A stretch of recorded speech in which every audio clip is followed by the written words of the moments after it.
Hello guys, I welcome you all to my YouTube channel BSc Honors Agricultural Classes. Today I am here with the topic Transcription and Translation Mechanism of DNA.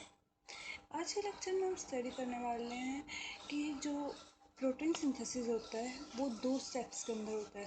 First step is transcription and second is translation. उनकी mechanism क्या है, कौन कौन से factors हैं जो उन्हें responsible करेंगे. All this we are studied in two parts. This is part 1. Myself Dayanidhi, I am student of BSc Honors Agriculture, CGC Technical Campus, Jhanjheri, Mohali.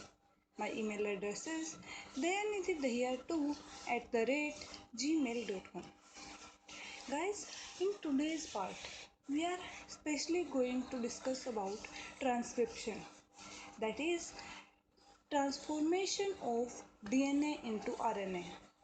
RNA के सिंथेसिस के बारे में आज हम पढ़ने वाले हैं. Do you know what is central dogma. Central dogma है क्या. जैसा कि आप सभी जानते हैं, ह्यूमन बॉडी का major dry weight growing cells का प्रोटीन की वजह से होता है. सभी जितने भी एंजाइम्स पाए जाते हैं हमारी बॉडीज़ के अंदर वो भी प्रोटीन्स हैं जो कि बिल्टअप करते हैं 20 बेसिक अमीनो एसिड से. यानी कि amino acids are the building blocks of enzymes और प्रोटीन्स. अमीनो एसिड लिंक होते हैं by using peptide bonds. As you all know, basic mechanism of protein synthesis is explained by central dogma. Central dogma के अंदर क्या बताया गया था, that DNA makes RNA and which in turn makes protein. यानी कि DNA RNA बनाता है, RNA कन्वर्ट होता है प्रोटीन में. The process of transmission of DNA into RNA is called transcription and RNA into protein is called translation. You can see this in the diagram. Here arrows show the process which is transcription and translation. Now protein synthesis, why it is important. ज़रूरत क्या है protein synthesis की. जैसा कि हम सब जानते हैं प्रोटीन्स हमारी बॉडी के अलग अलग फंक्शंस में यूज़ होता है. वो स्ट्रक्चरल सपोर्ट प्रोवाइड करता है हमारे सेल्स को. एंजाइम्स की तरह काम करता है. कैटालिटिक एक्टिविटी होती है उसकी, वो बहुत सारे प्रोसेसेस को मैकेनिज्म को फास्ट आउट कर देता है. हमारी बॉडी के सेल्स के अंदर एक एबिलिटी होती है, वो न्यू सिंथेसाइज कर सकती है प्रोटीन्स को, जो कि रिप्रोडक्शन में भी यूज़ हो सकते हैं. सेल्स एक बहुत ही सिस्टमेटिक प्रोसीजर को फॉलो करते हैं तब जाके हमारी बॉडी के अंदर प्रोटीन फॉर्म होते हैं. फर्स्ट डीएनए ट्रांसक्राइब होता है इनटू एमआरएनए और then translate mRNA into chain of amino acid. फिर उसे अमीनो एसिड की चेन के अंदर कन्वर्ट करते हैं. All this mechanism requires two steps. First is transcription and second is translation. And the process of formation of DNA from the DNA is called replication. As we all know that information flows from DNA to RNA via the process of transcription. Transcription के process से DNA से RNA के अंदर information flow होता है and thence to the protein via translation. और फिर RNA से protein के अंदर information flow होता है via translation process. Transcription is the making of RNA molecule from DNA template and translation is construction of amino acid sequence from RNA molecule.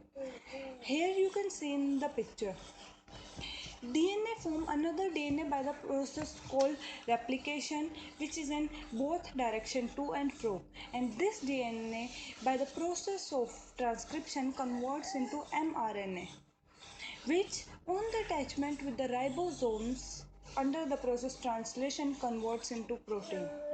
Protein synthesis takes place at ribosome. This is the whole mechanism explained by central dogma. Now we are going to discuss about DNA transcription in detail.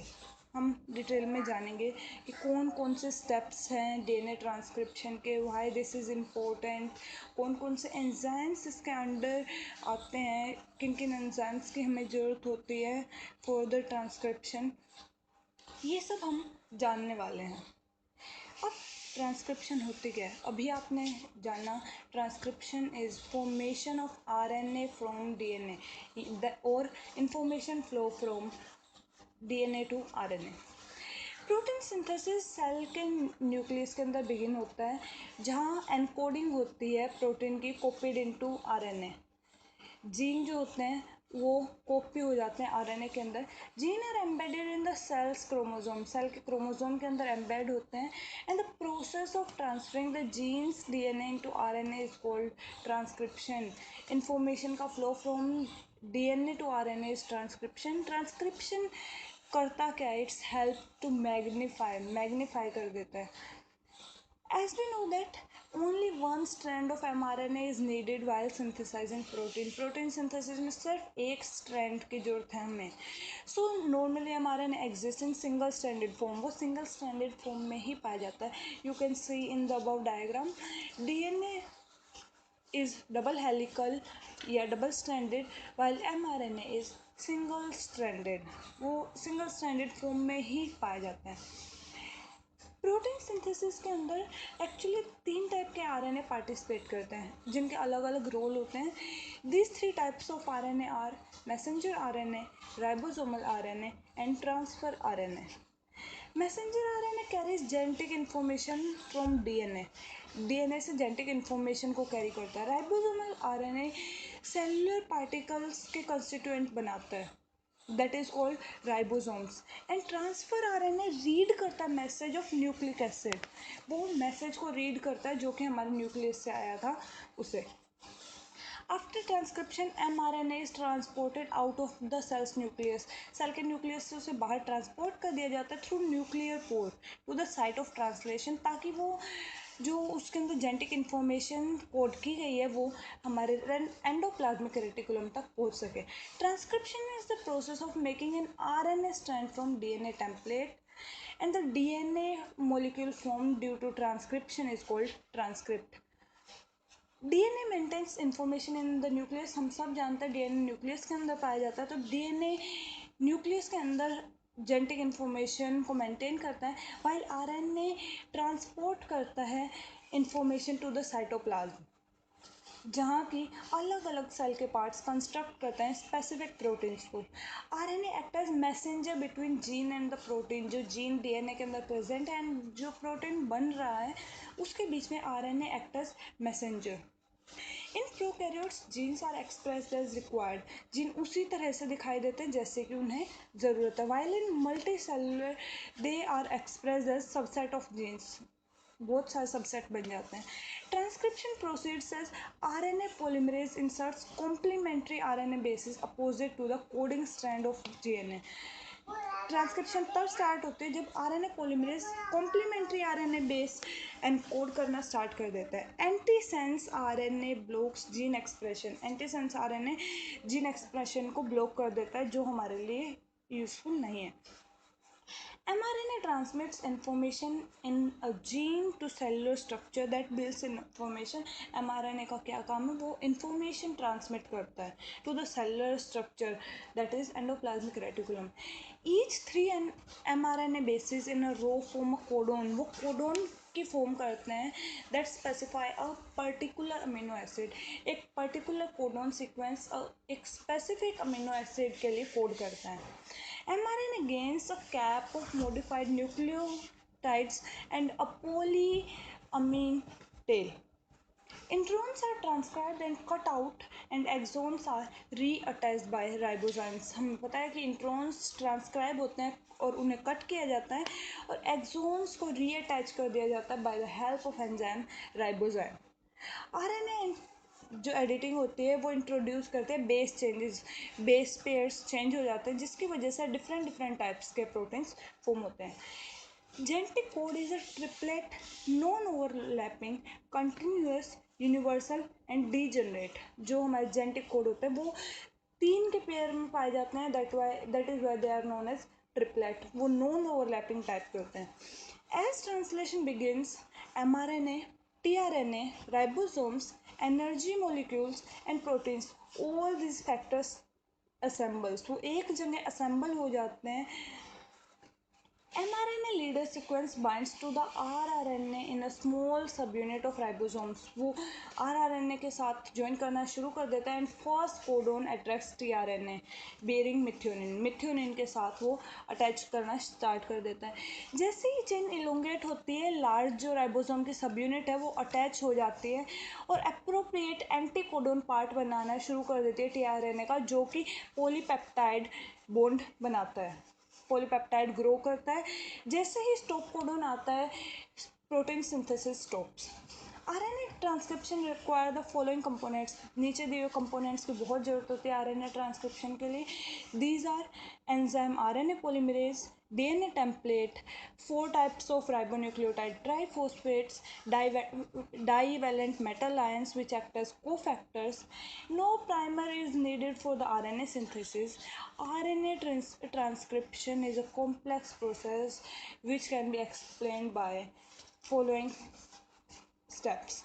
First step is building of RNA polymerase to DNA double helix. RNA polymerase की binding to DNA double helix कैसे start होती है. First step के अंदर histone coat जो है वो remove होने स्टार्ट हो जाते हैं from DNA double helix by for exposing nucleotide sequence को एक्सपोज करते हुए RNA polymerase binds to the specific site. एक स्पेसिफिक साइट प्रेजेंट होते हैं that is called promoter. RNA polymerase उस साइट पर बाइंड कर जाता है. Now next step is base pairing. In base pairing ribonucleotide triphosphates जो के होते हैं ATP, GTP, CTP and UTP free floating होते हैं. ये रॉ मटेरियल की तरह काम करते हैं फॉर आरएनए सिंथेसिस. और एंजाइम पॉलीमरेज जो है फॉस्फोराइलेज है वो कैटलाइज करता है एक्टिवेशन प्रोसेस को. Base pairing is brought about by RNA polymerase. जो आरएनए पॉलीमरेज हमारा एंजाइम है वो बेस पेयरिंग को स्टार्ट करता है हाइड्रोजन बॉन्डिंग के थ्रू. हाइड्रोजन बॉन्डिंग स्टार्ट हो जाती है बाय विच डिफरेंट जो हमारे बेस पेयर्स हैं वो आपस में अटैच करना स्टार्ट कर देते हैं. Here you can see in this picture how DNA double helix and sense strands are attached to each other. In the above this diagram show the synthesis of mRNA from DNA. In this diagram, A denotes adenine, T denotes thymine, C denotes cytosine, G denotes guanine, U denotes uracil. Now next step is conversion of ribonucleotide monophosphate. जो ट्राइफॉस्फेट्स थे उन्हें monophosphate के अंदर convert कैसे किया जाता है. जैसा कि हम सब जानते हैं ट्राइफॉस्फेट जो है वो ब्रेक ऑफ करना शुरू कर देते हैं डीएनए टेम्पलेट को due to their high energy bond. उनके अंदर हाई एनर्जी बॉन्ड होता है और रिलीज करते हैं पायरोफॉस्फेटेज. जो पायरोफॉस्फेट है ग्रुप है उसे रिलीज करना शुरू कर देते हैं जिसके अंदर हाई एनर्जी बॉन्ड प्रेजेंट होता है which undergo hydrolysis and release large amount of energy. Next step is formation of RNA chain. RNA chain जैसे ही राइबोन्यूक्लियोटाइड मोनोफॉस्फेट है वो डीएनए चेन के साथ अटैच करना शुरू कर देते हैं और राइबोन्यूक्लियोटाइड जो पहले ही आ चुका है उससे आरएनए चेन और लंबी होनी शुरू हो जाती है. ये जो प्रोसेस है इसे कैटलाइज करता है एंजाइम आरएनए पॉलीमरेज, जिसके लिए हमें डाइवैलेंट प्रोमोटर की ज़रूरत होती है, कोफैक्टर की ज़रूरत होती है दैट इज़ Mg2+ और Mn2+. Now next step is separation of RNA chain. जो आरएनए चेन है अब स्टेप स्टार्ट होता है कि हमारी जो आरएनए चेन थी वो बन गई, अब उससे सेपरेट आउट किया जाए. हम जैसा कि जानते हैं DNA RNA complex molecule hybrid molecule बन जाता है. उस वो जैसे ही ट्रांसक्रिप्शन आगे बढ़ते हैं वो डिसोसिएट होना शुरू हो जाता है और पार्टली जो आरएनए मॉलिक्यूल है उसे रिलीज करना स्टार्ट कर देता है. जैसे ही पॉलीमरेज एंजाइम है वो अपने टर्मिनल पोजीशन पे पहुंचना स्टार्ट कर देता है. This process starts. Now this step is return of DNA segment to original form. अब जो हमारा डीएनए था वो सिंगल स्ट्रैंडेड हो गया था तो उसकी ओरिजिनल फॉर्म में कन्वर्ट होना. जैसा कि हम जानते हैं आरएनए चेन जैसे जैसे ग्रो करती चल जाती है, ट्रांसक्राइब होती चल जाती है, हाइड्रोजन बॉन्डिंग दोबारा से स्टार्ट हो जाती है डीएनए मॉलिक्यूल के अंदर टू द अपोजिट स्ट्रैंड के बीच में and they become starting coiling. उनके अंदर कोइलिंग स्टार्ट हो जाते हैं. By the end of process they are completely coiled. Now this step is processing of RNA. जो आरएनए हमारे पास बनकर आता है after transcription, that is primary transcript, उसे हम डायरेक्टली यूज़ नहीं करते। Before using they have to be change, उनके अंदर कुछ चेंजेस आते हैं। These changes are called post transcriptional modification. Transcription होने के बाद उनके मॉडिफिकेशन। जो आरएनए प्रोसेसिंग होती है वो फॉलोइंग स्टेप्स के अंदर होती है। फर्स्ट स्टेप होता है जो लार्ज आरएनए प्रिकर्सर है उसे स्मॉल सब यूनिट्स के अंदर काटा जाता है by the help of ribonuclease P cleaving enzyme की हेल्प से। एंड अनवांटेड न्यूक्लियोटाइड्स को रिमूव किया जाता है by the help of nucleus. Useful regions को रीजॉइन किया जाता है बाय लाइगेज एंजाइम, और सर्टेन न्यूक्लियोटाइड्स को ऐड किया जाता है टर्मिनल पोजीशंस पे। आरएनए मॉलिक्यूल में fold itself to assume proper shape.